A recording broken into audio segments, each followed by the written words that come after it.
Hello friends, आज हम बात करेंगे इंपॉर्टेंट यूजफुल टॉपिक के बारे में।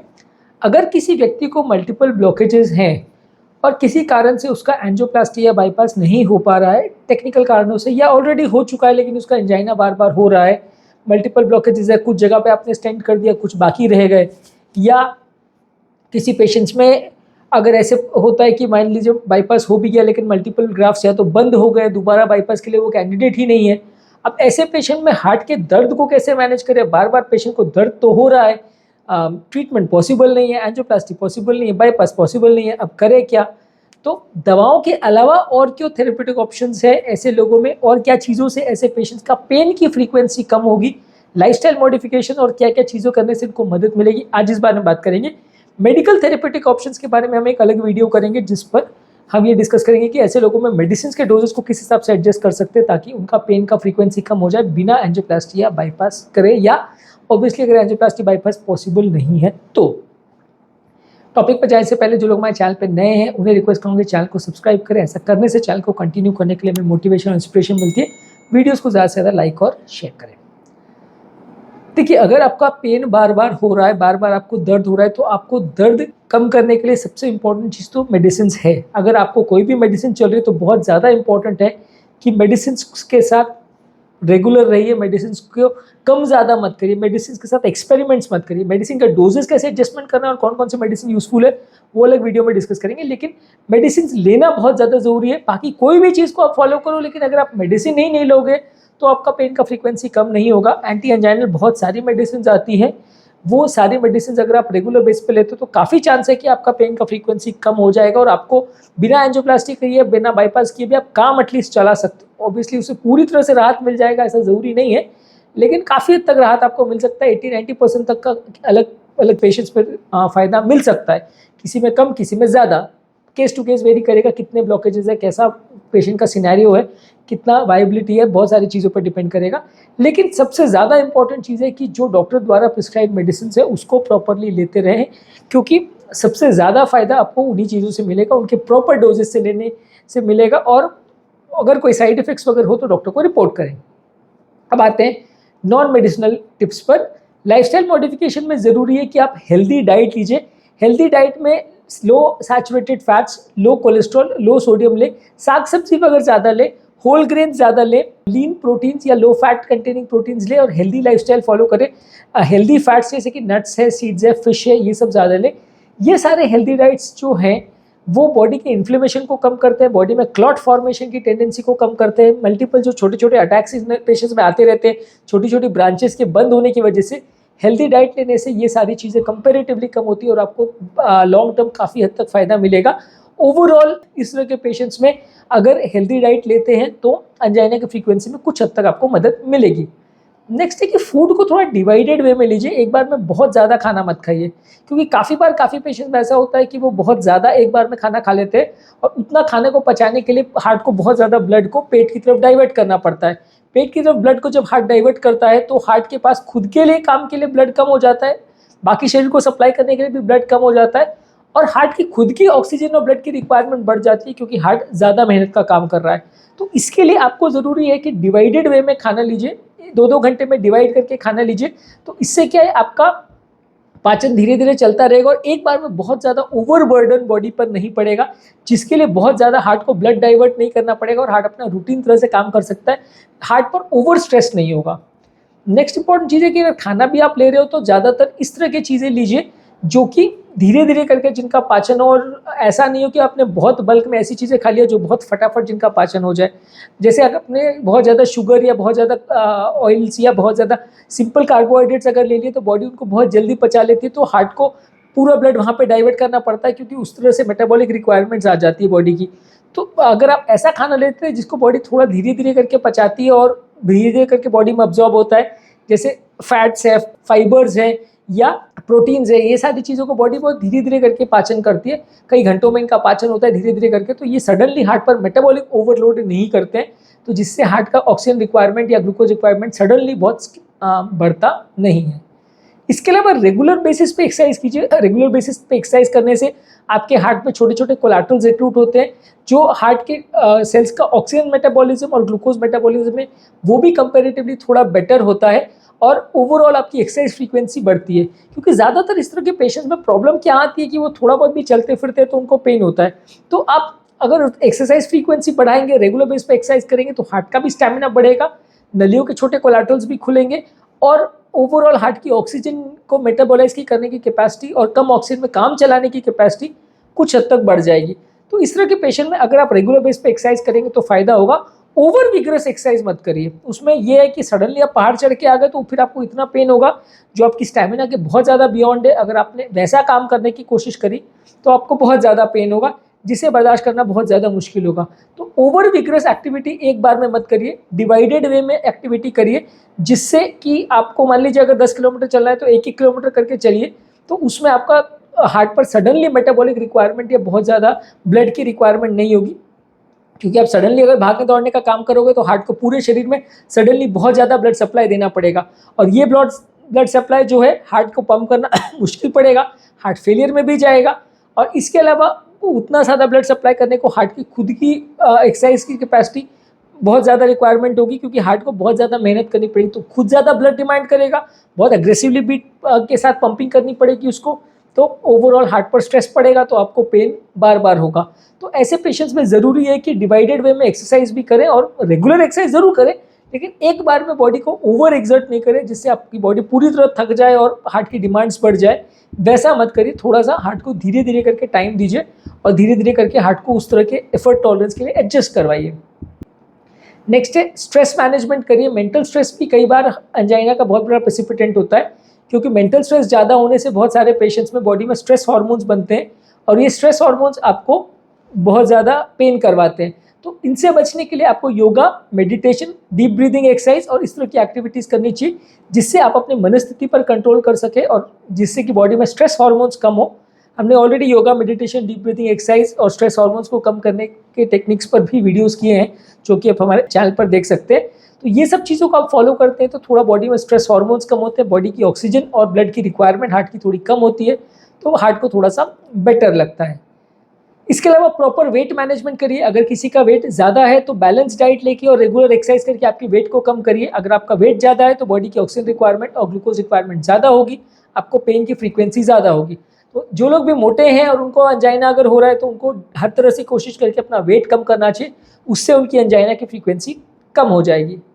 कोई भी तरह का व्यसन नहीं करना चाहिए। स्मोकिंग वगैरह या टोबैको अगर आप लेते हैं तो उसमें निकोटीन जो है वो नलियों को थोड़ा कंस्ट्रिक्ट कराता है, नलियाँ थोड़ी सिकुड़ जाती है, इसकी वजह से भी थोड़ा एंजाइना का फ्रीक्वेंसी बढ़ जाता है। तो कोई भी तरह का व्यसन ऐसे लोग को अवॉइड करना चाहिए।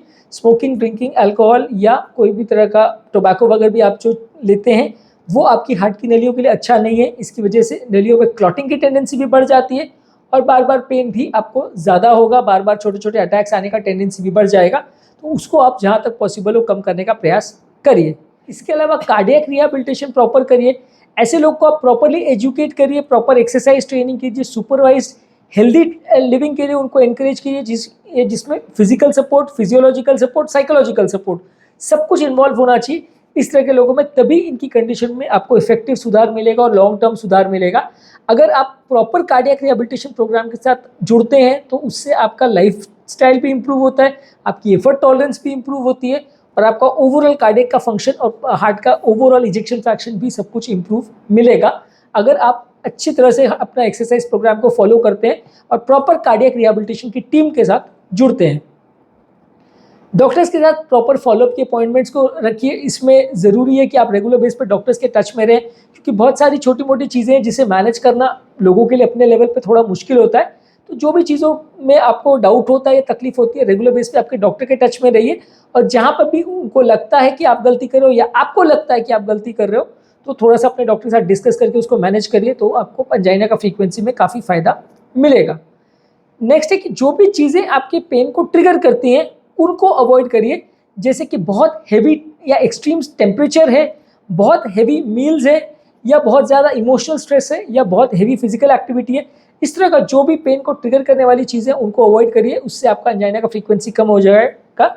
मैंने ऑलरेडी बोला कि जो भी चीज़ों में आपको हार्ट की रिक्वायरमेंट ऑक्सीजन की बढ़ जाती है वो पेन को बढ़ाएगी। तो आप अगर अग्रेसिवली अपनी लाइफस्टाइल को इम्प्रोवाइज़ करते हैं तो हार्ट की ऑक्सीजन रिक्वायरमेंट थोड़ी कम होगी और आपको ऑक्सीजन हार्ट को प्रॉपर मिलता रहेगा। जितना भी कम ऑक्सीजन हार्ट अपना काम चलाता रहेगा और बार बार आपको दर्द नहीं होगा, हार्ट में लैक्टिक एसिड उतना नहीं बनेगा। इसके अलावा नींद की क्वालिटी अच्छी होनी चाहिए। स्लीप लगभग 7 से 9 घंटे ज़्यादातर लोगों को होनी चाहिए। अगर स्लीप अच्छा होता है तो लोगों का अंजाइना का फ्रीक्वेंसी कम होता है, क्योंकि बॉडी में स्ट्रेस हार्मोन्स कम हो जाते हैं, बॉडी की क्लॉटिंग की टेंडेंसी कम हो जाती है, फिजिकल पेशेंट को रेस्ट मिलता है, मेंटल पेशेंट को रेस्ट मिलता है। तो अच्छी स्लीप काफ़ी हद तक अंजाइना फ्रीक्वेंसी को कम करने में मदद करती है। इसके अलावा आपके अगर कोई भी सिम्टम्स अगर हो रहे हैं तो उसको प्रॉपर्ली मॉनिटर करिए। कब आपको अंजाइना हो रहा है, कितना अंजाइना हो रहा है, किस चीज़ को करने पे अंजाइना होता है, इसको प्रॉपर्ली मेंटेन करिए। एक अंजाइना डायरी मेंटेन करें तो काफ़ी अच्छा है।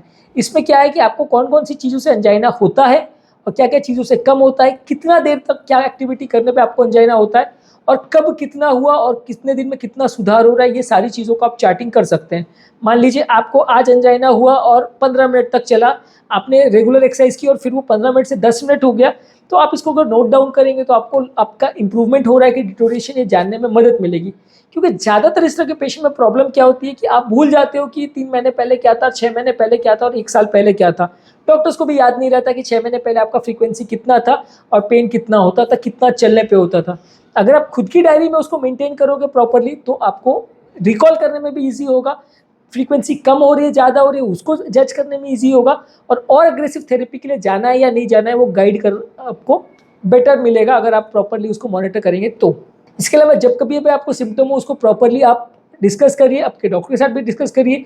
जितने बार आपको अंजाइना हो रहा है, ट्रीटमेंट से अच्छा हो रहा है नहीं हो रहा, इसको प्रॉपर्ली मॉनिटर करेंगे तो अच्छा है। किसी एजुकेटेड पैरामेडिकल स्टाफ या पेशेंट के रिलेटिव्स या पेशेंट खुद ही अगर एजुकेटेड हो तो इस तरह की चीज़ों को प्रॉपर्ली मेंटेन कर सकता है, समझ सकता है और डॉक्टर के साथ डिस्कस कर सकता है।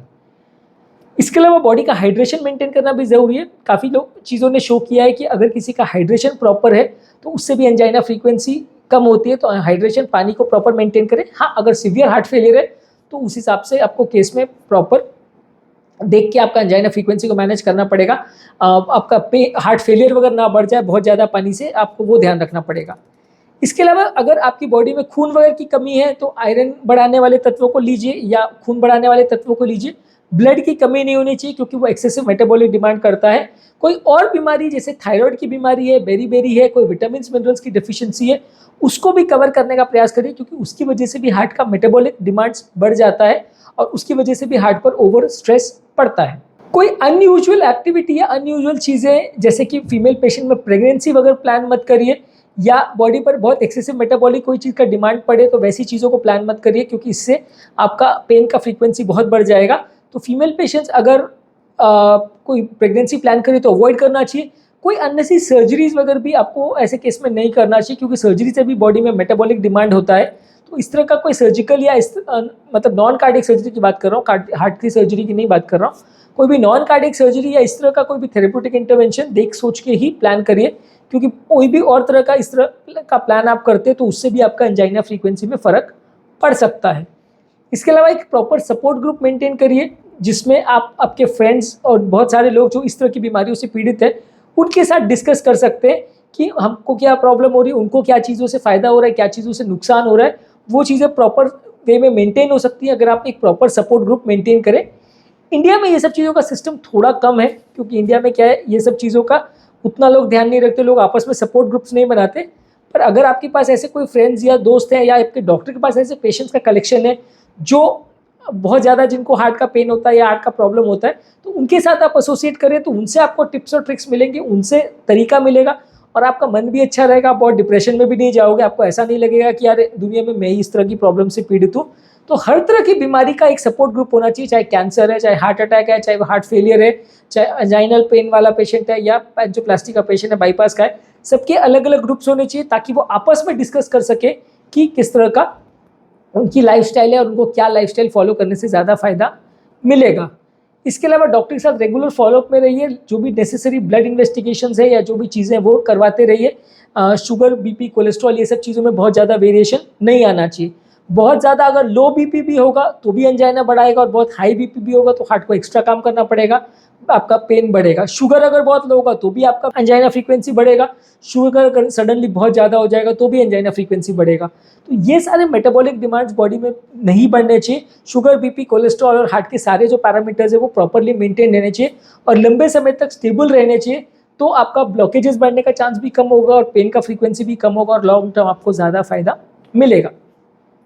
तो आज हमने बात करी कौन कौन सी चीज़ों को फॉलो करने से आपको पेन का फ्रीक्वेंसी कम हो जाएगा। यदि आपको हार्ट रिलेटेड पेन हो रहा है और दवाइयों से मैनेज करना मुश्किल हो रहा है, या आपको पेन है और आपका एंजियोप्लास्टी बाईपास पॉसिबल नहीं है, तो क्या क्या चीज़ें आपको फॉलो करनी चाहिए जिससे आपका पेन का फ्रीक्वेंसी कम हो और आप बिना ऑपरेशन के भी काम चला सको। जो लोग हमारे चैनल पे नए हैं उन्हें रिक्वेस्ट करूँगी चैनल को सब्सक्राइब करें। ऐसा करने से चैनल को कंटिन्यू करने के लिए हमें मोटिवेशन और इंस्पिरेशन मिलती है। वीडियोज़ को ज़्यादा से ज़्यादा लाइक और शेयर करें। हमारे चैनल पर हार्ट का पेन मैनेजमेंट और एंजियोप्लास्टी बाईपास और दूसरे थेरेप्यूटिक प्रोसीजर्स जैसे ईसीपी, एएसएमआर, ये सब के बारे में भी वीडियोज़ अवेलेबल है। आप चाहे तो हमारे चैनल पे ये सारे वीडियोज़ को हार्ट पेन मैनेजमेंट या एंजियोप्लास्टी प्रोसीजर्स वाले प्लेलिस्ट में जाके चेकआउट कर सकते हैं। आपको इन सारे टॉपिक से काफ़ी कुछ सीखने को मिलेगा। लाइफस्टाइल मैनेजमेंट या कार्डियक रिहैबिलिटेशन वाले वीडियोज़ को आप डेफिनेटली चेकआउट करिए, उसमें आपको काफ़ी कुछ नया सीखने को मिलेगा और पेन मैनेजमेंट में कुछ हद तक मदद मिलेगी।